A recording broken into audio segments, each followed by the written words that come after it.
Good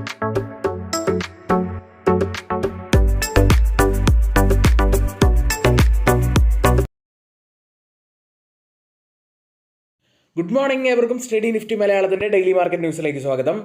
2 മാസത്തിനിടയിലെ ഏറ്റവും ഉയർന്ന നിലയിലാണ് ഇന്ത്യൻ വിപണി ഇന്നലെ ക്ലോസ് ചെയ്യുന്നത്. നിഫ്റ്റി തുടർച്ചയായിട്ടുള്ള 4ാമത്തെ ദിവസവും പോസിറ്റീവിൽ ക്ലോസ് ചെയ്തു. ഇപ്പോൾ ബാങ്കുകളുടെ Q1 അപ്ഡേറ്റുകളാണ് പുറത്തു വന്നുകൊണ്ടിരിക്കുന്നത്. അതുകൊണ്ട് തന്നെ ബാങ്കിങ് സ്റ്റോക്കുകളാണ് കൂടുതലായിട്ട് ഫോക്കസിൽ വരുന്നതും. ഇന്നലത്തെ കാര്യം തന്നെ എടുത്തു കഴിഞ്ഞാൽ HDFC ബാങ്ക് ഏകദേശം 3% മുകളിൽ ഉയർന്നപ്പോൾ കൊടാക് മഹീന്ദ്ര ബാങ്ക് 3.5% ഇടിവും രേഖപ്പെടുത്തുകയുണ്ടായി. ആദ്യം HDFC ബാങ്ക് മികച്ച നേട്ടം കൈവരിക്കാനുള്ള കാരണം ഗ്രോസ് അഡ്വാൻസിൽ 15.4% വളർച്ച ഇയർ ഓൺ ഇയറിൽ രേഖപ്പെടുത്തിയതും ഡെപ്പോസിറ്റ്സിൽ 14.7% വളർച്ച രേഖപ്പെടുത്തിയതുമൊക്കെയായിരുന്നു. ആക്സിസ് ബാങ്കിൻ്റെ ഗ്രോസ് അഡ്വാൻസ് 18.8% വളർച്ചയും രേഖപ്പെടുത്തുകയുണ്ടായി.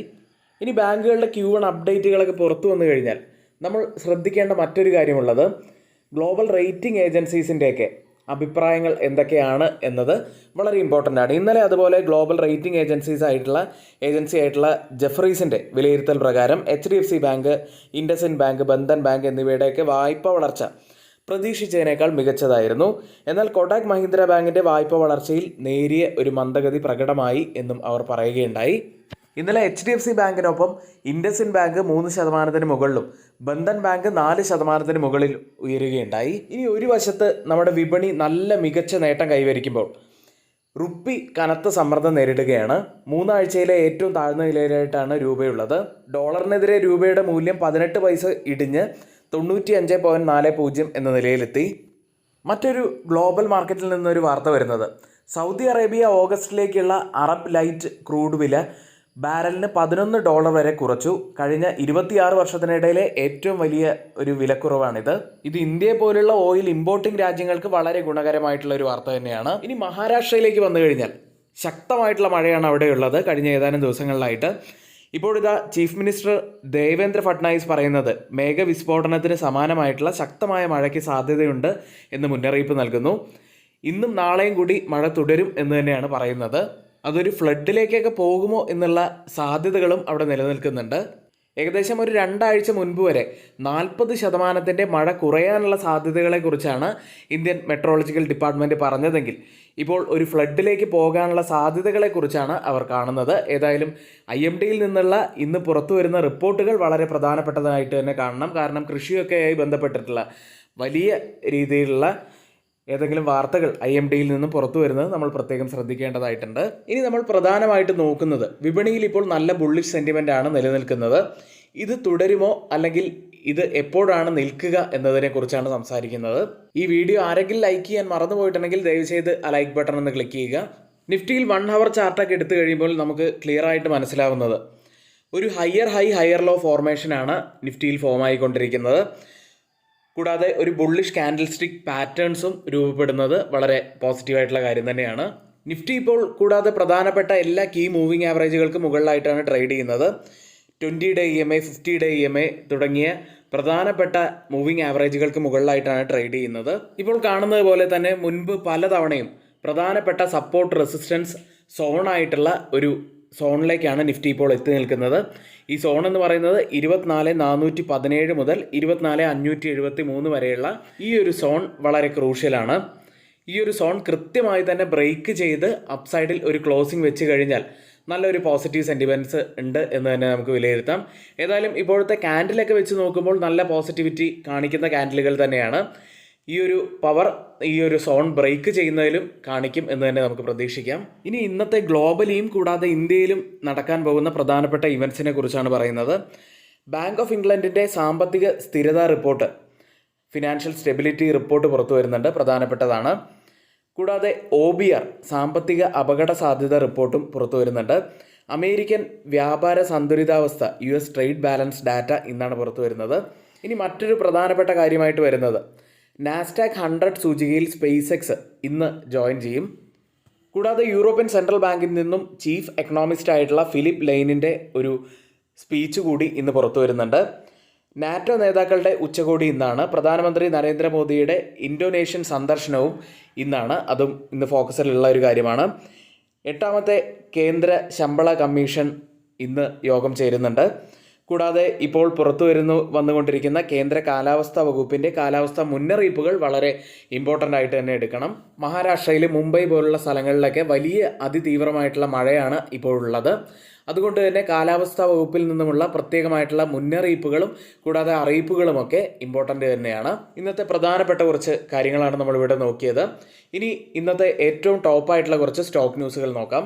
ഇന്നലെ US മാർക്കറ്റുകളൊക്കെ പോസിറ്റീവിൽ തന്നെയാണ് ക്ലോസ് ചെയ്തിട്ടുള്ളത്. ഇപ്പോൾ ഓപ്പൺ ചെയ്തിരിക്കുന്ന ഏഷ്യൻ മാർക്കറ്റുകളിൽ ഇന്നലെ ക്ലോസ് ചെയ്തിരുന്ന യൂറോപ്യൻ വിപണികൾ മിക്സഡ് ആയിട്ടാണ് ഉണ്ടായിരുന്നത്. ജപ്പാൻ മാർക്കറ്റ് നിക്കി ഇന്ന് 1% ഇടിവിലാണ് ട്രേഡ് ചെയ്യുന്നത്. കോസ്പി മാർക്കറ്റ് ഇന്ന് 4% ഇടിവിൽ ട്രേഡ് ചെയ്യുമ്പോൾ ഗിഫ്റ്റ് നിഫ്റ്റി ഇപ്പോൾ പോസിറ്റീവിലാണുള്ളത്. 24,569 77 പോയിന്റ്സ് ഉയർന്നാണ് ട്രേഡ് ചെയ്യുന്നത്. അതായത് ഇപ്പോൾ സമയം 6 മണി കഴിഞ്ഞ് 55 മിനിറ്റാണ്. ഇപ്പോഴത്തെ ഈ ഒരു നില വെച്ച് നിഫ്റ്റിയിൽ ഏകദേശം 80 പോയിന്റ്സിൻ്റെയൊക്കെ ഒരു ഗ്യാപ്പ് അപ്പ് ഓപ്പണിങ്ങിനാണ് സാധ്യത കാണുന്നത്. ഓയിൽ പ്രൈസുകളിലേക്ക് വന്നു കഴിഞ്ഞാൽ ബ്രണ്ട് ഫ്യൂച്ചേഴ്സ് $72 പെർ ബാരൽ എന്ന നിലയിൽ ട്രേഡ് ചെയ്യുന്നു. ഗോൾഡ് പ്രൈസുകൾ ഇന്ന് 0.3% ഇടിവിലാണുള്ളത്. ക്രിപ്റ്റോ കറൻസിയിലേക്ക് വന്നാൽ 2% നേട്ടത്തിൽ $63,000 ബിറ്റ് കോയിൻ ട്രേഡ് ചെയ്യുന്നത്. ഇനി ആർക്കെങ്കിലും ഞങ്ങളുടെ പെയ്ഡ് എഡ്യൂക്കേഷൻ ടെലഗ്രാം ചാനലിൽ ജോയിൻ ചെയ്യാൻ താല്പര്യമുണ്ടെങ്കിൽ ഇപ്പോൾ തന്നെ തൊട്ട് താഴെ കാണുന്ന വാട്സാപ്പ് നമ്പറിൽ ഒന്ന് മെസ്സേജ് അയച്ച് നിങ്ങൾക്ക് ജോയിൻ ചെയ്യാവുന്നതാണ്. വിപണി ഇപ്പോൾ നല്ല രീതിയിൽ മുന്നേറുന്ന ഈ ഒരു സമയത്ത് ഒത്തിരിയേറെ സ്റ്റോക്കുകൾ നമ്മുടെ ടാർഗറ്റ് ഹിറ്റ് ചെയ്യുന്നുണ്ട്. അതെല്ലാം നമ്മുടെ വാട്സപ്പ് ടെലഗ്രാം ചാനലുകളിൽ നമ്മൾ അപ്ഡേറ്റ് ചെയ്യാറുമുള്ളതാണ്. ഇനി സ്റ്റോക്ക് ന്യൂസിൽ ആദ്യം ടൈറ്റാൻ കമ്പനിയുടെ ഒരു Q1 അപ്ഡേറ്റ് ആണ്. ഡൊമസ്റ്റിക് ബിസിനസ്സിൽ 37% വർധനവ് ഇയർ ഓൺ ഇയറിൽ കമ്പനി രേഖപ്പെടുത്തിയിരിക്കുന്നു. ഇൻ്റർനാഷണൽ ബിസിനസ്സിലും 128% ശക്തമായിട്ടുള്ള വളർച്ചയാണ് കൈവരിച്ചിരിക്കുന്നത്. കൺസ്യൂമർ ബിസിനസ്സിൽ ഇയർ ഓൺ ഇയറിൽ 41% വർധനവ് വന്നപ്പോൾ വാച്ച് ബിസിനസ്സിൽ 23% വർധനവും ഐ കെയറിൽ 23% തന്നെ വർധനവും എമർജിംഗ് ബിസിനസ്സിൽ 19% വർധനവും ജ്വല്ലറി ബിസിനസ്സിൽ 39% വർധനവും കമ്പനി റിപ്പോർട്ട് ചെയ്തിരിക്കുന്നു. വളരെ നല്ല റിസൾട്ട് തന്നെയായിട്ട് കാണാം. അടുത്തത് ട്രെൻഡ് എന്ന കമ്പനിയുടെ Q1 റിപ്പോർട്ടാണ്. ഇയർ ഓൺ ഇയറിൽ സ്റ്റാൻഡ് അലോൺ റവന്യൂ ആയിട്ട് റിപ്പോർട്ട് ചെയ്തിരിക്കുന്നത് 19% വർധനവാണ്. കമ്പനി പുതുതായിട്ട് 19 സ്റ്റുഡിയോ സ്റ്റോറുകളും ഒരു വെസ്റ്റ് സൈഡ് സ്റ്റോറുമാണ് തുറന്നിരിക്കുന്നത്. അടുത്തത് ജൂബിലൻറ്റ് ഫുഡ് വർക്ക്സ് എന്ന കമ്പനിയാണ്. കൺസോളിഡേറ്റഡ് റവന്യൂ ആയിട്ട് റിപ്പോർട്ട് ചെയ്തിരിക്കുന്നത് 2,569.3 കോടി രൂപയാണ്. അതായത് റവന്യൂവിൽ ഇയർ ഓൺ ഇയറിൽ 14.1% വർധനവ് വന്നപ്പോൾ സ്റ്റാൻഡ് അലോൺ റവന്യൂവിൽ 9.2% വർധനവ് റിപ്പോർട്ട് ചെയ്തു. 1,848.5 കോടി രൂപയിലാണ് സ്റ്റാൻഡ് അലോൺ റവന്യൂ റിപ്പോർട്ട് ചെയ്തിരിക്കുന്നത്. ഡൊമിനോസ് ഇന്ത്യ 2.5 മടങ്ങിൻ്റെ ഒരു വളർച്ചയിൽ ഒരു വർധനവും കാഴ്ചവെച്ചിരിക്കുന്നു. അടുത്തത് ഹെക്സാവെയർ ടെക്നോളജീസ് എന്ന കമ്പനിയുമായി ബന്ധപ്പെട്ട വാർത്തയാണ്. അമേരിക്കൻ കമ്പനിയായിട്ടുള്ള സ്മാർട്ട് റെൻറ്റുമായി AI അടിസ്ഥാനമാക്കിയുള്ള ഒരു പങ്കാളിത്തം കമ്പനി പ്രഖ്യാപിച്ചു. അടുത്തത് ടൊറൻറ്റ് ഫാർമസ്യൂട്ടിക്കൽസ് എന്ന കമ്പനിയാണ്. JB കെമിക്കൽസുമായുള്ള ലയനത്തിന് NCLTയുടെ അംഗീകാരം കമ്പനിക്ക് ലഭിച്ചിരിക്കുന്നു. വരുൺ ബിവറേജസ് എന്ന കമ്പനിയാണ്. കെനിയയിലെ ദേവയാനി ഫുഡ് ഇൻഡസ്ട്രീസിൻ്റെ dairy, juice, package, water business 305 കോടി രൂപയ്ക്ക് കമ്പനി ഏറ്റെടുക്കും. അടുത്തതായി ബ്ലൂ ജെറ്റ് ഹെൽത്ത് കെയർ എന്ന കമ്പനിയാണ്. കമ്പനി ഒരു QIP ആരംഭിച്ചു. ഓഹരി 1 ഫ്ലോർ പ്രൈസായി നിശ്ചയിച്ചിരിക്കുന്നത് 531.70 എന്ന നിലയിലാണ്. അടുത്ത കോൺകോഡ് എൻവിറോ സിസ്റ്റംസ് എന്ന കമ്പനിയാണ്. CFO അനീഷ് ഗോയൽ ജൂലൈ 31 മുതൽ കമ്പനിയിൽ നിന്ന് രാജിവെക്കും. മറ്റൊരു കമ്പനി എംബസി ഡെവലപ്മെൻറ്റ്സ് ആണ്. സ്വകാര്യ പ്ലേസ്മെൻറ്റിലൂടെ 1,170 കോടി രൂപ വരെ അധിക ഫണ്ട് സമാഹരിക്കാൻ ബോർഡ് അനുമതി നൽകി. മറ്റൊരു കമ്പനി റൈറ്റ്സ് എന്ന കമ്പനിയാണ്. ദക്ഷിണാഫ്രിക്കയിൽ നിന്ന് ഏകദേശം $35.82 ബില്യൺ വിലമതിക്കുന്ന ലോക്കോമോട്ടീവ് വിതരണ കരാർ കമ്പനി നേടിയിരിക്കുന്നു. ഇന്ന് നമ്മൾ ശ്രദ്ധിക്കേണ്ട ഏറ്റവും പ്രധാനപ്പെട്ട കുറച്ച് വാർത്തകളാണ് നമ്മളിവിടെ ഷെയർ ചെയ്തത്. ഈ വാർത്തകളെല്ലാം ഏറ്റവും ഓതറൈസ്ഡ് ആയിട്ടുള്ള സൈറ്റുകളായ money control, mint, Reuters, CNBC, financial express, Indian express തുടങ്ങിയ മാധ്യമങ്ങളിൽ എല്ലാമാണ് നമ്മൾ എടുത്തിരിക്കുന്നത്. മറ്റുള്ളവയെല്ലാം നമ്മുടെ വ്യൂസ് മാത്രമാണ്. ഒരിക്കലും അതൊന്നും റെക്കമെൻഡേഷൻ അല്ല, നിങ്ങളുടെ എഡ്യൂക്കേഷണൽ പർപ്പസിന് വേണ്ടി മാത്രമാണ് ഷെയർ ചെയ്യുന്നത്. എങ്കിൽ ഇന്നത്തെ ഈ വീഡിയോ ഇവിടെ പൂർത്തിയാവുന്നു. ഏവർക്കും നന്ദി.